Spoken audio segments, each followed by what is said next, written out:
अरविंद केजरीवाल के इस्तीफे की घोषणा के बाद से सियासत गरमाई हुई है। भारतीय जनता पार्टी के प्रवक्ता सुधांशु त्रिवेदी प्रेस कॉन्फ्रेंस कर रहे हैं। सीधे हम आपको लिए चलते हैं पीसी में। उनकी नई राजनीति कहीं कहीं पर बहुत विडंबनापूर्ण और दुखद भी लगती है। शराब घोटाले में जब इन पे आरोप लगा था तो दिल्ली में दारू का दरिया बहाने वाले लोग महात्मा गांधी की समाधि के ऊपर जाकर शपथ लेने का ढोंग कर रहे थे, जबकि महात्मा गांधी का जो जन्मदिन है 2 अक्टूबर पूरे देश में ड्राई डे होता है। इससे बड़ा मजाक क्या हो सकता है भारत की राजनीति में कि शराब घोटाले के आरोपी गांधी की समाधि पर, और आज भगत सिंह जी से तुलना कर रहे हैं।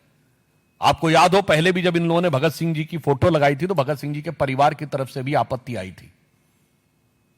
और मुझे लगता है कि शहीद आजम भगत सिंह जैसे लोगों की और जिन लोगों ने देश के लिए बलिदान दिया, उनकी आत्मा जहां भी होगी स्वर्ग में उन्हें बहुत कष्ट हो रहा होगा। ये वही देश है जिसके लिए राणा प्रताप ने घास की रोटी खाई, जिसके लिए रण में कूदी रानी लक्ष्मीबाई, जिसके लिए भगत सिंह ने फांसी गले लगाई, इसलिए कि एक भ्रष्टाचार का आरोपी गुनहगार आज उनके नाम का उपयोग करे। इसके द्वारा एक सजाए याफ्ता मुख्यमंत्री ने, मैं कह सकता हूं कि शहीद आजम भगत सिंह जी की प्रतिष्ठा को धूल में मिलाने का काम किया है। यह आपत्तिजनक है, भर्त्सना योग्य है और पीड़ादायक भी है। फिर मैं पूछना चाहता हूं कि आप बाहर आए हैं तो जेल में रह के तो आपने इस्तीफे की बात की नहीं, बाहर आके इस्तीफा देने की बात क्यों हो रही है? और ये 48 घंटे बाद की बात क्या है? देश और दिल्ली की जनता जानना चाहती है 48 घंटे का राज क्या है, ये 48 घंटे में क्या क्या सेटल करना है। क्योंकि आप देश के पहले मुख्यमंत्री बने हैं जो सर्वोच्च न्यायालय के द्वारा प्रतिबंधित है कि आप कार्यालय नहीं जा सकते, कोई फाइल नहीं साइन कर सकते, जिस मुद्दे में आप आरोपी हैं उस पर बयान नहीं दे सकते। भारत के इतिहास में कोई ऐसा उदाहरण नहीं होगा कि मुख्यमंत्री के ऊपर यह प्रतिबंध हो, उसके बाद भी 48 घंटे किस चीज के लिए चाहिए? सरकारी काम तो कर नहीं सकते, तो कौन सा निजी काम है, कौन सी ऐसी निजी चीज है जिसके लिए आप 48 घंटे की मोहलत मांगने की कोशिश कर रहे हैं?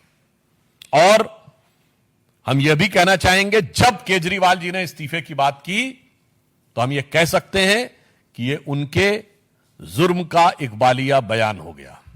यानी आपने मान लिया कि आप पे जो आरोप थे वो इस लायक हैं कि आप पद पे नहीं रह सकते, अर्थात आपके आरोपों की स्वीकारोक्ति है जब आपने त्याग पत्र की बात कही।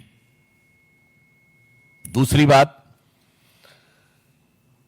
एक और संदेह पैदा होता है कि आप जेल में रह के तो इस्तीफे की बात की नहीं, बाहर क्यों आके किए? और अब कह रहे हैं कि हम मांग करते हैं कि चुनाव जल्दी कराया जाए। कहीं ऐसा तो नहीं चुनावी दंगल में उतरने की जो बात आ रही है वो आपकी पार्टी के अंदर कोई दंगल हो रहा है जिसकी वजह से आपको लग रहा है आप संभालना मुश्किल होगा? यह त्याग पत्र का विषय की आवश्यकता किस विवशता के साथ आई है? दिल्ली की जनता के मन में प्रश्न है कि त्याग पत्र की आवश्यकता किस विवशता के साथ है, क्योंकि जब वो बात कह रहे हैं तो अपनी चरित्र के अनुरूप वो अनर्गल बात कह रहे हैं। आप दिल्ली के मुख्यमंत्री अभी भी हैं, आपका प्रचंड बहुमत है विधानसभा में। यदि चुनाव चाहते हैं तो कैबिनेट की बैठक बुलाइए, असेंबली डिसॉल्व करके डिसोल्यूशन ऑफ असेंबली रिकमेंड कर दीजिए नए चुनाव के लिए। इसमें मांग क्या करना भाई? जिसके पास 70 में 62 एमएलए हैं वो कह रहे मैं मांग करता हूं कि चुनाव किया जाए। यह मांग अपने आप में दर्शाती है कि उनका किरदार अपने आप में कितना विचित्र हो गया है। इसलिए मैं सिर्फ यह कहना चाहूंगा कि केजरीवाल जी का आचरण, व्यवहार और वाणी तीनों इस कदर भ्रम और संदेह के घेरे में हैं कि मैं उनसे कहना चाहूंगा कि याद रखिए, चंद बातें करना और मुतमई होना नहीं अच्छा। चंद बातें करना और मुतमई होना नहीं अच्छा। सियासत आखिरी दम तक सभी को आजमाती है। बहुत गलती की गुंजाइश नहीं होती सियासत में। जरा किरदार हल्का हो, कहानी डूब जाती है। धन्यवाद। मित्रों, माननीय वीरेंद्र सचदेवा जी से आग्रह होगा कि आपको संबोधित करें।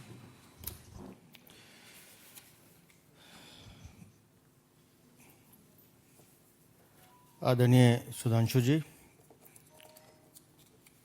श्री संजय मयूख जी, श्री विक्रम मित्तल जी, उपस्थित सभी साथियों, जैसा अभी सुधांशु जी ने कहा कि केजरीवाल का आचरण, उसकी छवि और उसका किरदार,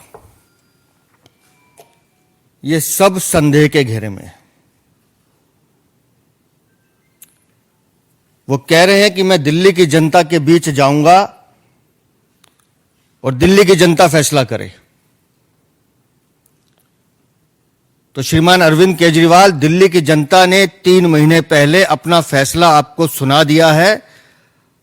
आप खुद दिल्ली की सड़कों पर घूमे थे और आपने कहा था कि जेल के बदले वोट दीजिए, और दिल्ली की जनता ने आपको माकूल जवाब दिया और आपको आपके ठिकाने पे पहुंचा दिया था। सिफर करके भेजा था आपको। तो दिल्ली की जनता तो अपना फैसला सुना चुकी।